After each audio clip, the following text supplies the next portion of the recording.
আজকের ব্লগটা শুরু করছি জগন্নাথ দেবকে দিয়ে। তো সকাল থেকে উঠে এই দেখো আমার কাজ ঝাঁট দিয়ে শাশুড়ি মা ঘরটা মুছে আর আমি চলে গেলাম কাপড়গুলো ধুতে। তারপরে আমি বেরিয়ে পড়লাম বাজারে। তো আর এখানে একজন অঙ্গনওয়াড়ি যাবে, তো রেডি হচ্ছে। আর প্রত্যেক দিনই এটা তার নিত্য কাজ। চলে এলাম মাছ বাজারে, আর দেখো বিভিন্ন রকমের একটু মাছ নিয়ে নিলাম আর চলে এলাম সবজি বাজারে। তারপরে সবজি বাজার থেকে যে মাছ নিয়ে চলে এলাম, তারপরে আমি চলে এলাম রান্নাঘরে, শাশুড়ি চলে গেল ঠাকুর ঘরে।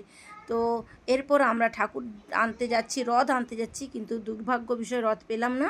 আর ওরা মেলা থেকে এই যে বাবলস আর হাওয়াই মিষ্টি নিয়ে এলো, আর বড় মেয়েরা মেলা থেকে নিয়ে এলো এই সমস্ত খেলনাগুলো, তারপরে রং, এই যে বাঁশি, এই সমস্ত সব কিছুই নিয়ে গেল।